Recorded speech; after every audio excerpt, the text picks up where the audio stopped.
دنیاوی زندگی سوائے دھوکے کے اور کوئی چیز نہیں۔ آواز آتی ہے سورہ بقرہ کے اندر، اللہ رب العالمین نے فرمایا وَكَيْفَ تَكْفُرُونَ بِاللَّهِ، کیوں اللہ کی بدانیت کو نہیں مانتے، کیوں نماز ادا نہیں کرتے، کیوں ہوش میں نہیں آتے، کیوں غفلت سے اپنے آپ کو ہوش میں لے کر نہیں آتے، کیا وجہ بنی؟ فَكَيْفَ تَكْفُرُونَ بِاللَّهِ، کیا وجہ ہے؟ اللہ کا انکار کیوں کرتے ہو؟ اللہ کے احکام کی بجا آوری کیوں نہیں کرتے ہو؟ وَكُنْتُمْ أَمْوَاتًا، اس حال میں کہ تم سب کے سب مردے تھے، کسی کو زندگی نہیں ملی تھی۔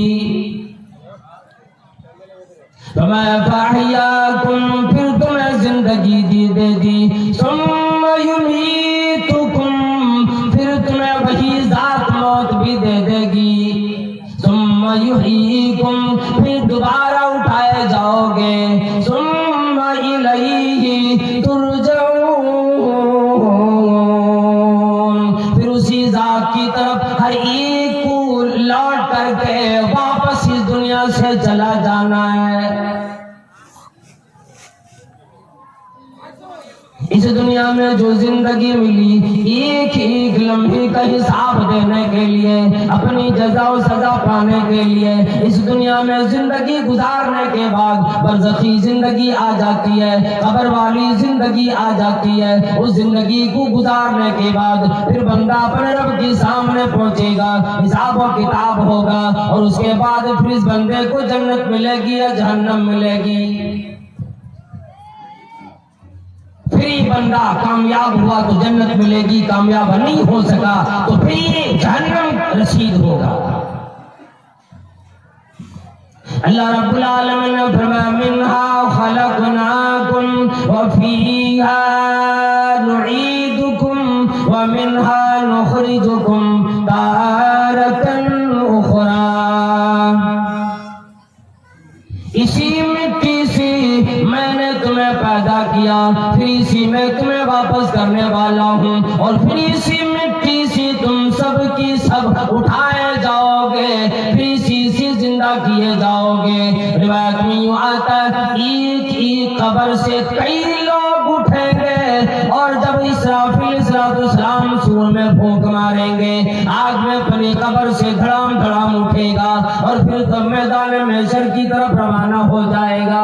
کسی کو پیغام کی فکر نہ لگے گی، اپنی ماں کی فکر نہ لگے گی، اپنے ابا کی فکر نہ لگے گی، گھر قبیلہ خاندان کسی کو یاد نہ کرے گا۔ ہر آدمی کو فکر لگے گی آج مجھے اللہ رب العالمین جنت کا پروانہ دے دے۔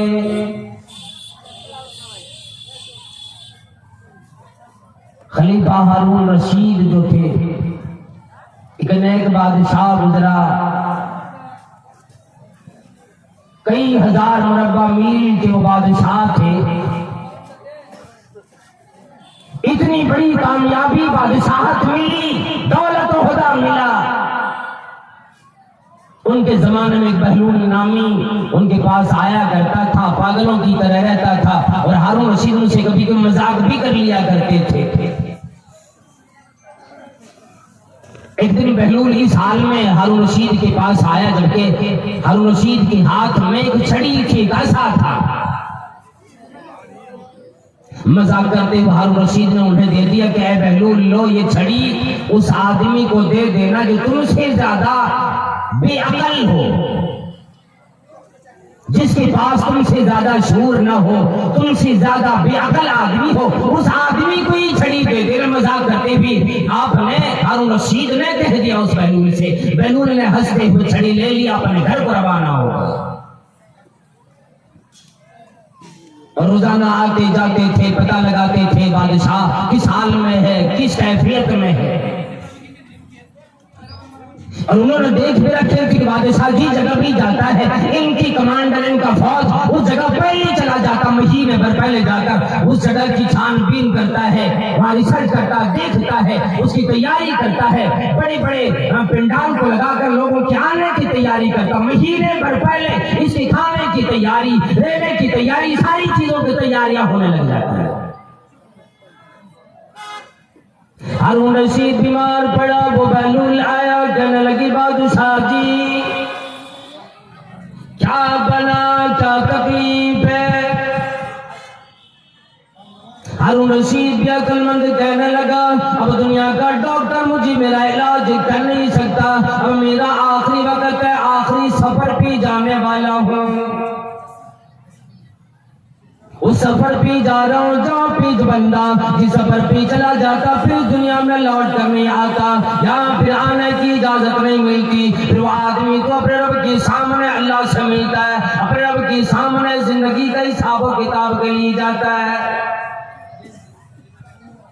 بہلول پوچھنے لگا ٹھیک ہے، تجھے جانے کی تیاری ہونے لگی، سفر تو نے کرنے کا ارادہ کر لیا ہے، آخرت کا سفر ہے، ارادہ اس طرف تھا، کہنے لگا تو نے اپنے فوج بھی بھیجی تھی وہاں پہ کہ کوئی تیاری کرے جا کر کے؟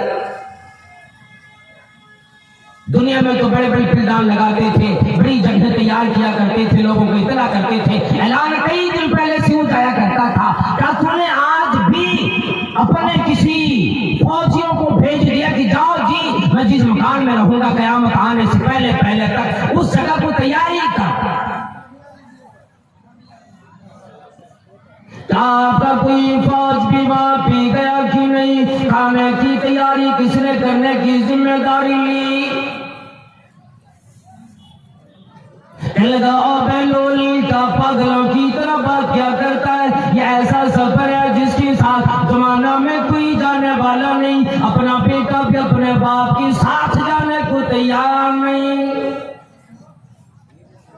آج تک زمین آسمان میں دیکھا، آج تک کسی کے مرنے کے بعد کوئی بھی بیٹا یہ نہیں کہتا کہ میں بھی اپنے ابا کا بڑا لاڈلا تھا، ابا کو قبر میں اکیلی کیسے رکھ دوں، میں بھی ان کے ساتھ قبر میں جانے کو تیار ہوں۔ وہ بہلول کوئی بھی کسی بھی آدمی کے ساتھ، کسی بھی اپنے پیارے کے ساتھ قبر میں کبھی نہیں جاتا، کوئی جانے کو تیار ہوتا نہیں۔ کہنے لگا پھر وہاں کی تیاری بھی کی ہوگی آپ نے؟ پھر اس چھڑی کو لے کر کے اسی بادشاہ کو دے دی، کہا یہ چھڑی تو پھر آپ ہی لے نکلا ہے، مجھ سے زیادہ تو بے عقل آپ نکلے، زمانے کی تیاری کر لی، زمانے کی بنا لی، دنیا بنا لی، آخرت سے حساب بھیجا آپ نے، وہاں کی کوئی تیاری نہیں کی۔ عقل مند تو وہ ہوا کرتا جو مرنے کے بعد کی تیاری کرے، قبر کی تیاری کرے۔